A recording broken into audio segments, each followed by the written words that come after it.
नमस्कार। प्रादेशिक समाचार दर्शन के साथ मैं हूं राशिद अहमद खान। कार्यक्रम के आज के अंक में हम लेकर आए हैं विभिन्न जिलों की समसामयिक गतिविधियों पर विशेष रिपोर्ट। तो शुरू करते हैं आज का अंक।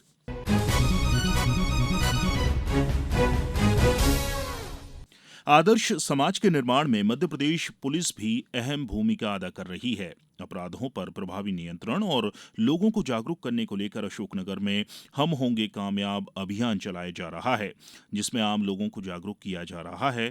और ब्यौरा दे रहे हैं हमारे अशोकनगर संवाददाता डॉक्टर नीरज शुक्ला। अपराधों पर प्रभावी नियंत्रण तथा अशोकनगर के आम नागरिकों को जागरूक करने के उद्देश्य से अशोकनगर पुलिस द्वारा जिले में हम होंगे कामयाब अभियान का संचालन किया जा रहा है। अभियान के अंतर्गत पुलिस अधिकारी कॉलेजों में, विद्यालयों में पहुंचकर विद्यार्थियों को good touch, bad touch, POCSO act, juvenile act, cyber crime, digital arrest तथा उससे बचने के उपायों के बारे में विस्तार से जानकारी दे रहे हैं। अशोकनगर पुलिस अधीक्षक विनीत कुमार जैन ने आकाशवाणी को बताया। माननीय मुख्यमंत्री महोदय मध्य प्रदेश शासन के निर्देशानुसार दिनांक 25 नवंबर से पूरे प्रदेश के साथ में अशोकनगर में भी हम होंगे कामयाब अभियान चलाया गया था। इस अभियान का उद्देश्य ये था कि जेंडर आधारित हिंसा की रोकथाम की जाए और मुख्य रूप से इसमें एक पॉइंट ये भी था कि इसके लिए जो पुरुष हैं, जो लड़के हैं, उनको जागरूक किया जाए ताकि वो महिलाओं के साथ, बालिकाओं के साथ, लड़कियों के साथ अपना व्यवहार गरिमापूर्ण रखें। और इस सिलसिले में पुलिस विभाग ने कई कार्यक्रम किए हैं, जिसमें स्कूल, वृद्धा आश्रम और इसके अलावा और भी जो सोशल मीडिया है, इनके माध्यम से साइबर अवेयरनेस के लिए कई सारे कार्यक्रम आयोजित किए गए हैं, क्योंकि कई तरह के साइबर फ्रॉड लोगों के साथ हो रहे हैं और तमाम प्रयासों के बाद भी उनमें पर्याप्त कमी नहीं आ रही है। इस कारण से स्कूलों में कई सेमिनार हम लोगों ने आयोजित किए हैं। जो नेहरू डिग्री कॉलेज है उसमें मैं स्वयं सेमिनार में शामिल हुआ था और सबको हम ये बता रहे हैं कि किस किस तरह से साइबर फ्रॉड होते हैं, उनको रोकने के क्या उपाय हैं। और आजकल कॉमनली एक डिजिटल अरेस्ट नाम की चीज़ साइबर फ्रॉड में हो रही है। ऐसी घटनाएं कुछ अपने शहर में भी हुई हैं, उनके लिए भी विशेष रूप से रोकथाम के बारे में हम लोगों ने सबको जागरूक किया है और ये अभियान हमारा अभी भी चल रहा है। सोशल मीडिया का भी हम लोग इसमें उपयोग कर रहे हैं। सोशल मीडिया के माध्यम से भी लोगों को जागरूक कर रहे हैं और साइबर से अपराधों से बचने के क्या उपाय हो सकते हैं, उसके 17-18 बिंदु भी अभी मैंने जारी किए थे, जो काफ़ी वायरल हो रहे हैं और कई लोगों ने उनको देखा है ज़िले में और ज़िले से बाहर भी। इसी तरह से बालिकाओं के साथ और महिलाओं के साथ कोई अपराध ना हो तो जो स्कूली बसें हैं, उनके जो ड्राइवर कंडक्टर हैं, उनके चरित्र सत्यापन किए जा रहे हैं स्कूल शिक्षा विभाग के माध्यम से। इसी तरह से जो यात्री परिवहन की बसें हैं, उनके भी ड्राइवर कंडक्टर के चरित्र सत्यापन आरटीओ के माध्यम से किए जा रहे हैं। गुड टच, बैड टच के बारे में स्कूली बच्चों को जानकारी दी जा रही और पॉक्सो एक्ट के जो प्रावधान हैं, जिनमें कड़ी सज़ा का प्रावधान है, उनके बारे में भी बच्चों को जानकारी दी जा रही है ताकि महिलाओं और बालिकाओं के साथ जो अपराध होते हैं उनमें कमी आए और जेंडर की समानता जो है, लैंगिक समानता समाज में कायम हो। जाहिर है अशोकनगर पुलिस की हम होंगे कामयाब की मुहिम अपराधों पर प्रभावी नियंत्रण करने और आम लोगों को जागरूक करने में कारगर सिद्ध हो रही है। आमजन की पुलिस के प्रति डर की छवि भी दूर हो रही है। वहीं पुलिस का सामाजिक सरोकार, एक सफल समाज, सुरक्षित समाज स्थापित करने का सपना भी साकार हो रहा है। अशोकनगर से समाचार दर्शन के लिए डॉक्टर नीरज शुक्ला की रिपोर्ट। राष्ट्रीय विधिक सेवा प्राधिकरण एवं राज्य विधिक सेवा प्राधिकरण के निर्देश पर बड़वानी जिले में भी लोक अदालत का आयोजन किया गया।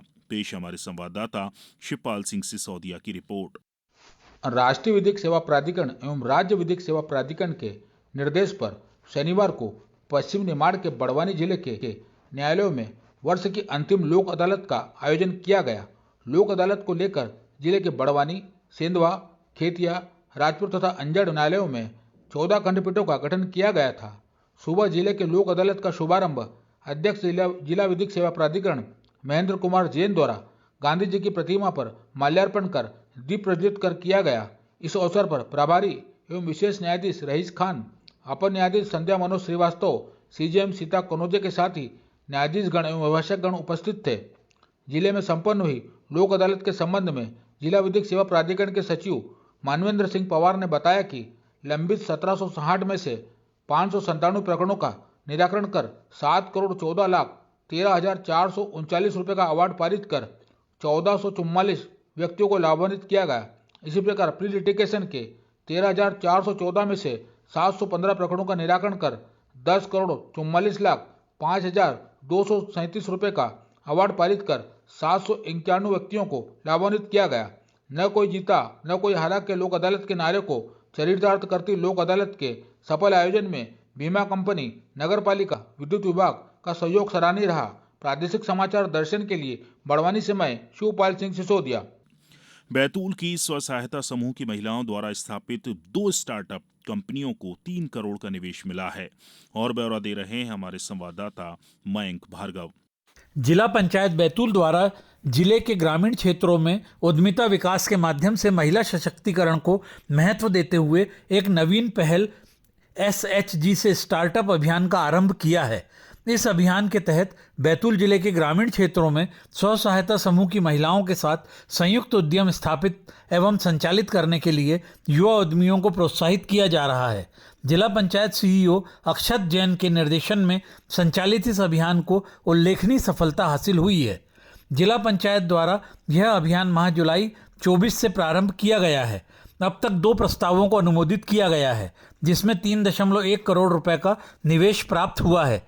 पहले प्रस्ताव से ग्राम जामठी में इकाई स्थापित कर बैतूल बैम्बू आजीविका प्राइवेट लिमिटेड एवं उपाधि सोशल वेंचर द्वारा 1.6 करोड़ रुपए का निवेश लगाकर बांस आधारित डेंटल हाइजीन प्रोडक्ट का निर्माण किया जाएगा।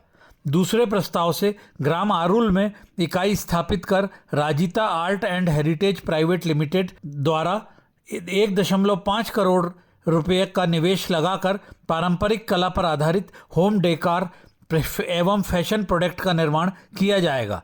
रीजनल इंडस्ट्री कॉन्क्लेव नर्मदापुरम में दोनों प्रस्ताव से संबंधित कंपनियों ने शासन को अपना इंटेंट टू इन्वेस्ट लेटर भी प्रस्तुत किया है। प्रादेशिक समाचार दर्शन के लिए बैतूल से मयंक भार्गव। भिंड जिले को आर्थिक रूप से समृद्ध और आत्मनिर्भर बनाने की दिशा में केंद्र और राज्य सरकार के संयुक्त प्रयास जारी हैं। इसी क्रम में भिंड जिले में पहली बार इन्वेस्टर्स मीट का आयोजन हुआ। पेश हमारे संवाददाता अनिल शर्मा की रिपोर्ट। जिले को आर्थिक रूप से समृद्ध और आत्मनिर्भर बनाने की दिशा में केंद्र व राज्य सरकार के संयुक्त प्रयास जारी है। इसी श्रृंखला में भिंड जिले में प्रथम बार इन्वेस्टर मीट आयोजित की गई, जिसके फलस्वरूप भिंड जिले के ग्राम नाटा में फूड पार्क बनाए जाने का प्रस्ताव को मंजूरी मिली है। भिंड विधायक नरेंद्र सिंह कुशवाहा के अथक प्रयासों से जिले में MSME मंत्रालय के अंतर्गत ग्राम नाटा में लगभग 300 हेक्टेयर भूमि पर फूड पार्क प्रस्तावित हुआ है, जिसके संबंध में इन्वेस्टर्स मीट कार्यक्रम में बताया गया कि जिले के औद्योगिक विकास एवं रोजगार को सिद्ध करने के उद्देश्य से यह फूड पार्क विकसित किया जा रहा है, जिसका लाभ जिले के किसानों को मिलेगा एवं उन्हें प्रशिक्षण के माध्यम से प्राकृतिक खेती, सब्जियों की इंटरक्रॉपिंग, फलोद्यान विकास हेतु प्रस्तावित किया जाएगा।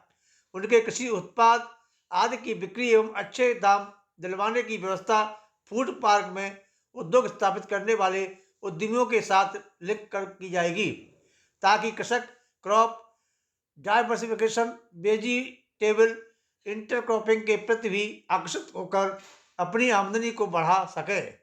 यह फूड पार्क कन्वेंजर्स मॉडल पर आधारित होगा, जिसके तहत फूड प्रोसेसिंग से संबंधित विभिन्न प्रकार के उद्योग स्थापित किए जाएंगे, जिसमें लगभग 5,000 से ज़्यादा लोगों को रोजगार मिल सकेगा। इन्वेस्टर मीट में प्रभारी मंत्री प्रहलाद पटेल ने कहा कि फूड प्रोसेसिंग क्षेत्र में निवेश की अपार संभावना है। इससे न केवल किसानों की आय बढ़ेगी, बल्कि अपार संभावनाएं खुलेंगी। इसमें निवेश न केवल जिले की कृषि उत्पादकता को बढ़ाएगा, बल्कि किसानों की आय में वृद्धि और मूल्य संवर्धन के माध्यम से ग्रामीण अर्थव्यवस्था को सशक्त करेगा। ऐसे प्रयास जिले को आर्थिक रूप से समृद्ध एवं आत्मनिर्भर बनाने की दिशा में एक बड़ा कदम साबित हो सकता है और इस प्रयास में काफ़ी हर संभव मदद के शासन और प्रशासन आपके साथ है। प्रादेशिक समाचार दर्शन के लिए भिंड से अनिल शर्मा। बुरहानपुर जिले में खेतों से निकलने वाले वेस्ट मटेरियल से तरह तरह के उत्पाद बन रहे हैं। ज्यादा जानकारी हमारे संवाददाता गणेश वाविस्कर से। मध्य प्रदेश के खेतों से निकलने वाला कचरा भी अब सोने के समान बन गया है। दरअसल खेतों से निकलने वाले वेस्टेज मटेरियल से तरह तरह के उत्पाद बन रहे हैं, जिनकी देश भर में खासी डिमांड है। इन्हीं उत्पादों में से एक है बुरहानपुर की टोपी, जिसके न सिर्फ भारतीय दीवाने हैं बल्कि अब विदेशों में भी ऑनलाइन इसकी डिमांड बढ़ गई है। हाल ही में केला फसल के वेस्टेज से तैयार टोपियों को डिमांड के चलते बुरहानपुर से लंदन एक्सपोर्ट किया गया है। दरअसल जिला मुख्यालय से 25 किलोमीटर दूर एक झिरा गांव की अनुसुईया चौहान ने केले के रेशियो से टोपियां बनाई है। उनके द्वारा बनाई गई टोपी लंदन तक पहुंच गई है। यह टोपी देखने में बेहद स्टाइलिश है और इससे धूप से खासा बचाव होता है। अनुसुईया को लंदन से 10 टोपियों का ऑर्डर मिला है। बता दें कि जिले में करीब 25,000 हेक्टेयर में रकबे में केला फसल उगाई जाती है। इससे न केवल मीठा फल उत्पन्न होता है बल्कि इसके पौधे के रेशों से घरेलू उपयोग की वस्तुओं का भी निर्माण हो रहा है। इससे महिलाओं को काम मिल रहा है। इस काम से महिलाओं को अच्छी आमदनी भी हो रही है। ये महिलाएं अब लखपति दीदिया कहला रही है। अनुसुईया काफी खुश है और अच्छी आमदनी कमा रही है। नमस्ते, मेरा नाम अनुसुईया चौहान है। मैं एक जिला गांव से हूँ। मैं स्वसहायता समूह से जुड़ी हूँ। मेरे समूह का नाम है लव खुश। हमने ये बनाना की खेती से बनाना फाइबर भी निकालने का काम कर रहे हैं और बनाना फाइबर निकाल के हम लोग ये प्रोडक्ट बना रहे हैं। हमने ये केप बनाई है, फिर टी कोस्टर बनाते हैं, छोटी छोटी की चेन भी बनाते हैं, बैग बनाते हैं, जिससे हमें हमारी आजीविका अच्छे से चल रही है और हमको महीने के 10 से 12 हज़ार मिलते हैं, जिससे हमारी आजीविका चलती है। गौरतलब है कि स्वयं सहायता समूह की महिलाओं को अच्छी ट्रेनिंग दी गई है। इन्हें अब स्वरोजगार मिल गया है। अब जिला प्रशासन ने भी केले के रेशों से बनाए गए उत्पादों को बेचने के लिए बनाना क्रॉप वेबसाइट लॉन्च करने की तैयारियां शुरू कर दी है। इसकी पुष्टि खुद कलेक्टर भव्या मित्तल ने की है। हमने एक बाना क्राफ्ट नाम की एक ब्रांडिंग प्लान की है, जिसमें हमारे जिले में बनने वाले सभी उत्पाद को हम बाना क्राफ्ट वेबसाइट के माध्यम से बेचेंगे। उसको बढ़ावा देने के लिए अब हम कोशिश कर रहे हैं ताकि जिले को के केले को। आकाशवाणी के लिए बुरहानपुर से गणेश कुमार बाविस्कर की रिपोर्ट। दमोह जिले के ग्राम पिंडरई और बगदरी में कर्क रेखा चिन्हित की गई है।